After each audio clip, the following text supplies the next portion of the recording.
Today we're going to review the Mccanns Big Mccanns Carbonator 2.5 gallon tank. Let's start with the water path. So water is coming into my Procon pump right here. You can see an arrow on the Procon pump. This is the water in. Inside this pump, you got a graphite disc with veins in it, and what its job is to increase our water pressure by 250 psi. So incoming water pressure, we want a minimum of 40 psi. And if we're over 65 psi, we want to install a water regulator to reduce it. Typically around 50 psi is what we're looking for. Now this is going to add 250 to the 50 incoming. So that's 300 psi of pressure. So it's crucial on this high pressure tube here that if you need to replace the tube, replace it with a high pressure tube. Just don't put beverage tubing in here, because that 300 psi of water pressure will blow that tubing right off. So we need that high pressure to atomize our water. So in a minute, we'll take a look inside the tank and show you where it's atomizing. But Procon pump's purpose is to increase our water pressure, to atomize. Now we have a safety device in here. This is a backflow preventer. It's part of health code. We don't want any soda water returning back into our city supply. So on this new style backflow preventer, we do have a little drain hose here. If this ever drips, that's an indicator that the check valve or backflow preventer has failed and needs replaced. Okay. Now it is normal on startup, when there's no water in here, this may drip a little bit. It needs that water to seal inside that chamber. So just be aware of that. If you have that steady drip, you need to replace this backflow preventer. One way to check if this has failed, if we turn off our water, of course unplug our carbonator tank. So with the water off, we can loosen our fitting on here and we should not see any soda water traveling back. If you have the soda water traveling back, that's an indicator that the check valve has failed and needs replaced. Okay. Also coming into our carbonator is CO2. We need CO2 to add our bubbles, our fizziness to the drinks. So this would be my incoming CO2 line. This carbonator is an ambient temperature carbonator. It's a room temperature. So we want 105 psi of CO2 pressure coming in. This right here is also a check valve. Its purpose is to allow CO2 to go into the tank and not allow the soda water going back to our gauges. But inside here, you can see in our diagram, we have a stainless steel ball. You're going to have O-ring. You're going to have a spring. So when the carbonator's at rest, the spring will push that ball against the gasket or O-ring and prevent any soda water going back into the system, into the CO2 supply. But it will allow CO2 to go into the tank. Okay. We have a pressure relief valve right here on the tank here. Its job is to, if the carbonator motor is stuck on and it won't shut off, we don't want this to explode. So at 180 psi, this relief valve will release any of that pressure. Inside here is a little rubber gasket. That's what's sealing it shut, and it's stamped 180 psi on here. So if we do go over 180, it's going to push against that gasket, against the spring, and it will spray out soda water and CO2. So it's a safety device.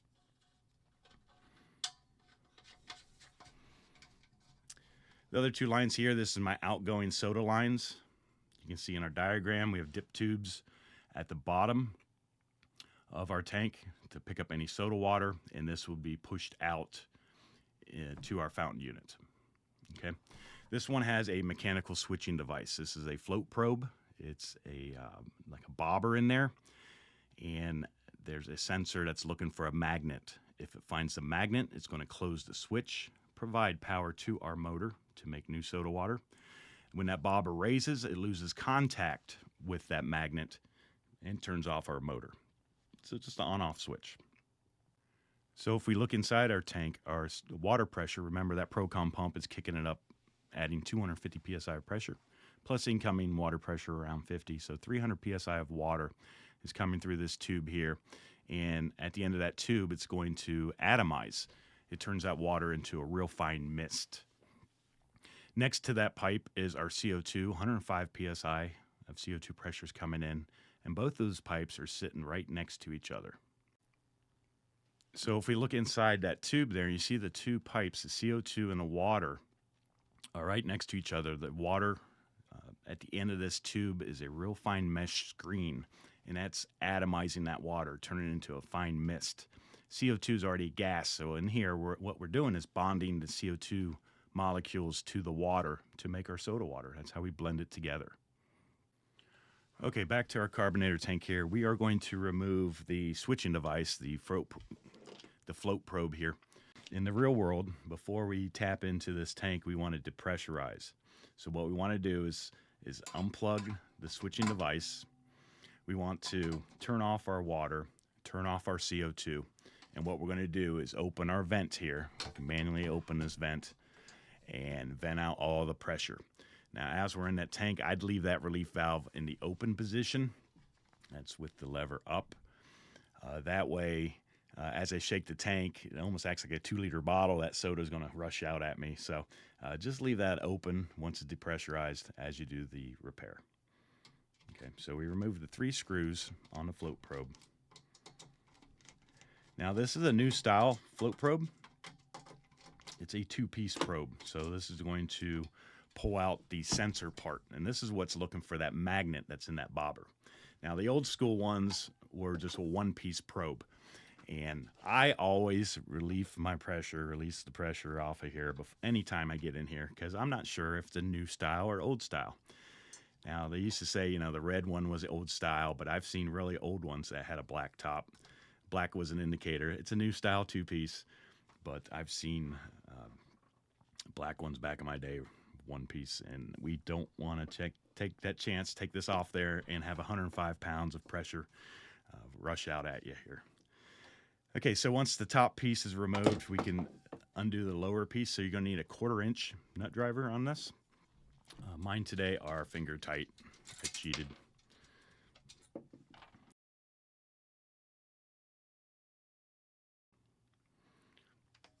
So again, how this 2-piece probe is working, there's a magnet that's traveling this bobber. As it goes down, we make contact with that magnet.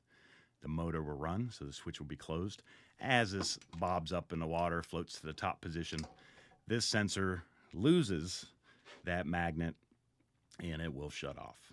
Now, a good way to test this to see if the top piece is working, you can grab a magnet. When this is plugged in, put a magnet on here, you'll hear your motor run.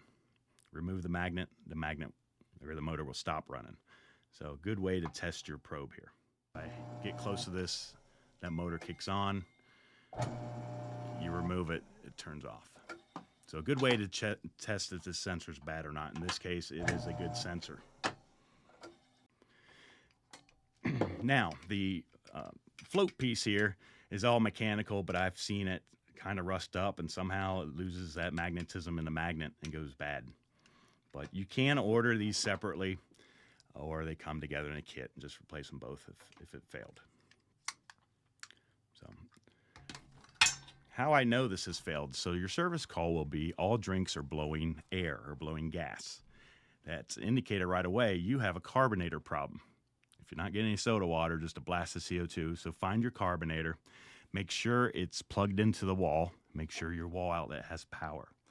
The next thing I would do is see, is the probe bad or is it something else? So the easiest test to do is undo the 3 screws here. Grab your magnet. Put your magnet on here. If it kicks on and runs, you know the probe is doing its job. Okay, you know the sensor's doing its job. It's working. Now you could have, it's very rare, but you could have that float piece isn't working right. You can also grab a multimeter with this out of the tank. Put your multimeter on ohms. That's the horseshoe symbol. These top 2 prongs here, put your probes on there. You should read OFL when this is in the top position, or OL. If you have continuity or connection when this is in down position and it sees that magnet, you should read a number on the ohms. Or you might be able to just do continuity. That's the audible tone. It beeps when it's down, doesn't beep when it's up. Good way to test your probe. let's talk about the motor side here. So service call, all drinks blowing air. I know it's a carbonator problem. I made sure I was plugged into the wall.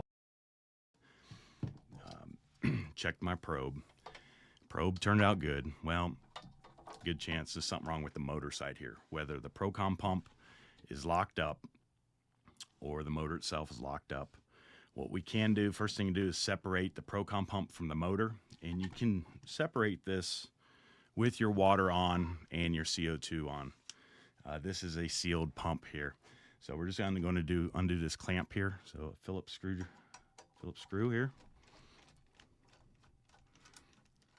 Once this bracket is loosened up, you can stretch it and we can separate that Procom pump. Just be careful not to bend the high pressure tube as you do this. But as we turn this around here, we should be able to turn this by hand. If it's locked up, get a crescent wrench, see if you can budge it, but it could be locked where it's not turning. Good indicator that the Procom pump has failed.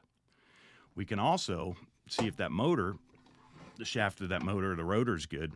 With it unplugged, of course, you don't want this plugged in, but we can take a flathead screwdriver and on the shaft here, give it a spin. You should see that it spins freely. If it's locked up, it will not turn at all. I've seen it where the Procom pump has locked up, and this slot here was a different size from the female side on here. So if you see this widen out like a bow tie effect, that's the indicator you have to replace that motor and this Procom pump. 90% of the time, it's going to be one or the other. Just because a Procom pump locked up does not mean you need to replace that motor. Make sure it spins freely, and then we can also use a multimeter and see if that winding has low ohms on it. If it has high ohms, that means that wires has been cooked a little bit. It's real brittle and it's about to break. But yep. All right, to put that back on, just going to stretch our clamp. Line up that Procom pump shaft. Separate that clamp a little bit more.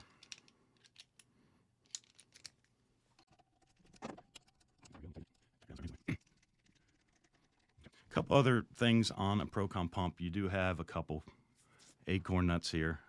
This one here on the side, again, this is a prop. It's done by hand. You're going to need a crescent wrench to open that up. But there is a slotted screw in there, as you can see. Never turn that slotted screw. This is preset at the factory at 250 psi. You start moving that screw around, you have adjusted whether it's higher or lower than 250 psi. So never have to adjust that screw in there. The other screw down here, again, it's finger tightened, but this is a strainer. It's going to catch any large particles coming through your water line because we've got those little veins in that graphite disc in there that's increasing the water pressure. We do not want a large debris in there. It will shatter that disc. So this will collect any large particles in your line. As a tech, I've never really had to open this up. I know it turns white with lime and stuff, but that pump will fail before this clogs up. But in case you're wondering what's under here, that's a strainer. Okay. Another thing is on our motor here, this is a 110 volt motor. So let's say all drinks are blowing air. You've verified your float probe is good. Of course, you got water coming into the carbonator itself as well. Your Procom pump, you separated from the motor, and it wasn't locked up. Another thing to check in here is see if the wire fell off. It's not supposed to sit on the floor. It's either supposed to be on a carbonator shelf or a carbonator stand, which raises it about 6 inches off the ground. But I've seen these in bars and stuff. They're on the floor, and kick these, and these wires end up coming loose, or just through the vibration of the motor running. So if you follow the wire back to the wall outlet, you do have the black and the neutral here. So you should always have 120 volts coming through this line. Now, when your float probe is in the down position where it finds that magnet, that 120 volts should go over to our motor here, and you can verify that with a multimeter you have 120 volts going in. Okay. But again, that could come loose. I've seen them just pop off, and tighten that electrical connector and stick it back in there.